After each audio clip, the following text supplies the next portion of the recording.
on AFR Talk. Listen to the audio podcast or download today's program at afr.net. You can also read Brian Fisher's columns at onenewsnow.com. If you have any questions or comments, feel free to email us anytime at focalpoint@afr.net. focalpoint@afr.net. Hi, welcome back to Focal Point AFR Talk. Brian Fisher is my name. Number to call if you'd like to join the conversation about Ukraine. We'll open it up. Any observations, comments you have about this crisis in Ukraine, Russia's invasion of Ukraine, Obama's response. We'll be glad to take that, what you think we ought to do. So wide range of options of what you can talk about as long as it is about this crisis in Ukraine. Now, you might be aware that the national security team met on Saturday to talk about this Ukrainian crisis. You know who skipped it? You know who left an empty chair in that meeting? Here is a geopolitical crisis of the first magnitude. President Obama was AWOL. He wasn't even there. National security briefing wasn't even there. Remember in the run-up to Benghazi, he skipped most of the national security briefing. Said, I can read about it. They'll keep me embraced or keep me informed. Washington Post out there today saying that President Obama's foreign policy is based on fantasy. That's the Washington Post, using those words to describe the timidity, the lack of purpose, the lack of clarity on the part of President Obama. Here is House Intelligence Committee Chairman Mike Rogers, clip 5. Emily, he's from the state of Michigan. He's the head of the House Intelligence Committee, and he uses an analogy to describe how dangerous he thinks things are right now because of Barack Obama's lack of courageous, clear leadership. This is with Chris Wallace, Fox News Sunday. Sort of talk big picture. How do you think President Obama has been handling relations with Russia versus how Vladimir Putin has been handling relations with the United States? Well, I think Putin is playing chess, and I think we're playing marbles.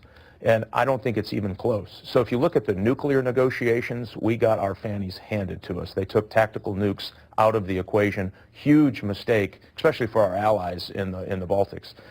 When you move down the list in Syria, the Russians got everything that they needed. They believed they needed in Syria. And so they've been running circles around us, and I think it's really the naive position on the National Security Council and the President's advisors that if we just keep giving things to Russia, they'll finally wake up and say, boy, the United States isn't all that bad. That is completely missing the motivations of why Russia does what Russia does. And again, they have an interest in expanding their buffer zones by influence, I don't think by Russian occupation, but by influence in cases like the Crimea, I think Moldova next, and other places, that it's in their interest to continue to push out that buffer zone. And by the way, the big one that started this was the absolute retreat on our missile defense system in Poland and Czechoslovakia, caused huge problems for our allies and emboldened the Russians, and it really has been a downhill slide.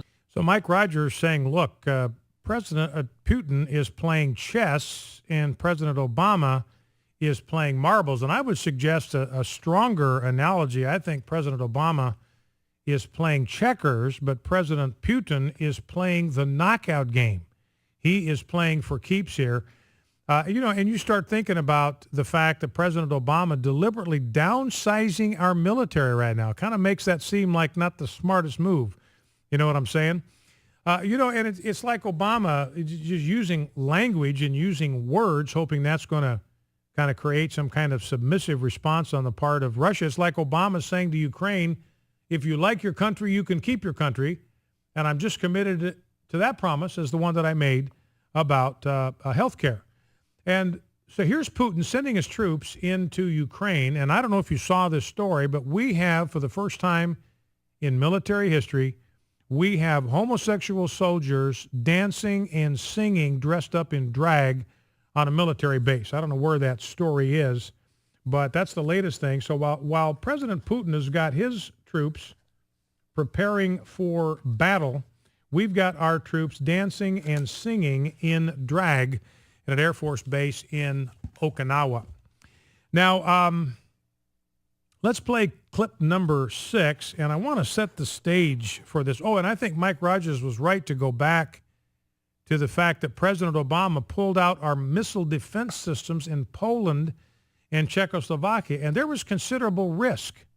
When President Bush convinced them to put those missile defense systems in their country, I mean, they're in proximity of Russia. I mean, they knew that there was risk for them to do this, that Russia could take offense at this, of them siding with us and providing space for our missile defense systems.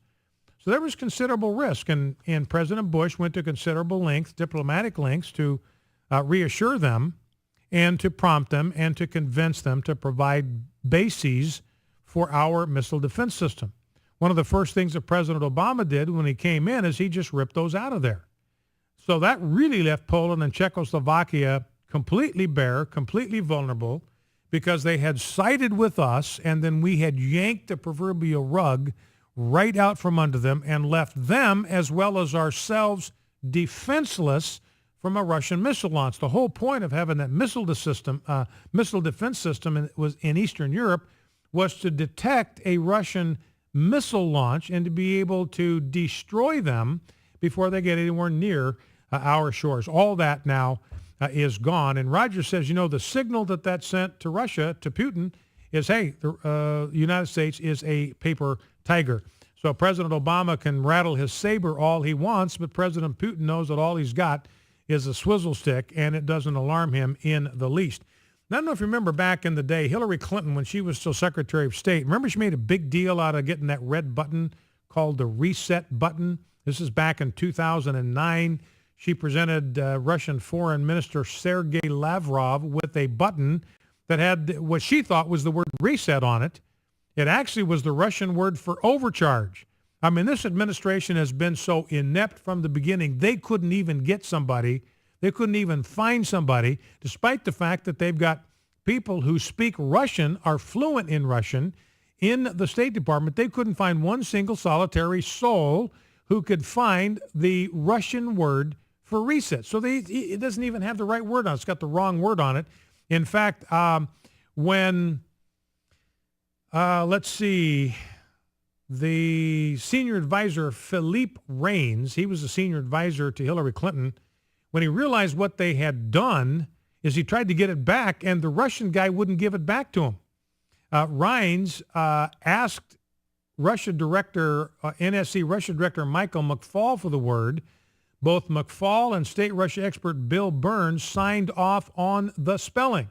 So you got two people supposed to know better, sign off on the spelling, but the word means overcharge. So Reines tried to correct the error. He asked the Russian ambassador to Switzerland, could you give it back to us just for half an hour so we can slap a new label on it? This is a gift from the United States. I don't think I can give it back to you, the ambassador replied with a smile. If I did, my minister would be very upset. So they kept it. And now it turns out that the button itself was swiped from a jacuzzi or a swimming pool in Geneva. So completely off the cuff, completely improvised, completely inept. Now, David Gregory, Meet the Press. This is clip 6. David Gregory, Meet the Press with John Kerry, and David Gregory asks him about this fiasco with Hillary Clinton, and listen to John Kerry's response to this whole reset business. Before I get to my final question on Israel, with a big meeting with Benjamin Netanyahu, the Prime Minister, coming to meet with President Obama, Marco Rubio is on this program in just a few minutes, is saying it's time for the administration to publicly acknowledge that the reset with Russia is dead. Do you acknowledge that? Well, I don't know what you mean by the reset. The reset in relations that this administration called for. I know, but long ago we've entered into a different phase with Russia. I don't think this is a moment to be proclaiming one thing or the other. All right, so John Kerry, reset. I don't know what you're talking about. What reset do you mean? I have no idea what you even mean by the word reset. So that is John Kerry. Now, let's grab a couple of phone calls. We'll get started on kind of your reactions to this whole Ukraine business. Got some more sound bites, a couple of more sound bites from John Kerry. But what's your reaction to this Ukraine business? We'll get your call starting right now. Let's go to Ken in Houston, Texas. Ken, welcome. What's on your mind? Hey, Brian, thank you so much for taking the call. And, yes, sir. Thank you for the show, man. I'm going to tell you what, I listen to it every day, And I am so blessed, and I'm more intelligent on what's going on because of you, man. But anyway, I'm going to step out a little bit here on this. I got to say a couple of things. I don't want to take up too much time, but I'm a former Marine. I had 2 sons go through the Marine Corps. I still got one in Okinawa, and I'm going to address what you just got through talking about with the homosexuals.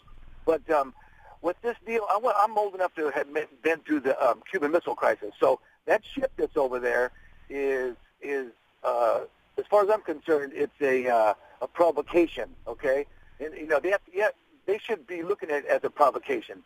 But I really think now that Obama, everybody says he's dumb, he's making these stupid mistakes, but I honestly think that there's an ulterior motive that he has. I really believe that his Muslim background and the infiltration of our government with Muslim people that's in control, and his brother and everything, I believe that he's allowing, he's so weak on Syria to cross a red line. It's going to be grave danger if you go into Ukraine. He says all these things just to be saying them, but I really believe that he does want to weaken. Look what he done. 550,000 army is going to be cut down to a little over 400,000. I don't know what else he's going to do, closing these bases and closing, like you said, the space program. That's all military stuff that we could have in our benefit. And I believe that it's really an ulterior motive that he has to diminish our government, diminish our military defense because of the Muslim background. I believe there's more to it than people think. Yeah, it's interesting. It's interesting, Ken. The Supreme Court turned down the appeal from this homeschooling family. They were Mikeys from Germany. So President Obama is going to deport this homeschool family to Germany, where their kids will be taken away from them and they may be thrown in prison.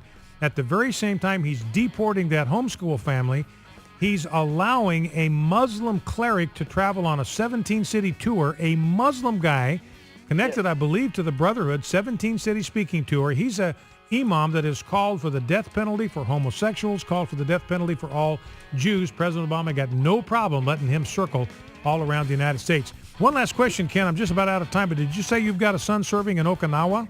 Yes, I do. He's a gunnery sergeant, Nathan Rutledge. And I tell you what, when he found out about the homosexuals and stuff, and he's been twice in Iraq, he said, Dad, he goes, I would not like the person behind me, if I was on patrol, I would like that person to be checking out the area instead of my backside. Oh, there you go, Ken. All right, listen, I appreciate it. We are out of time, up against a hard break. Focal Point AFR Talk.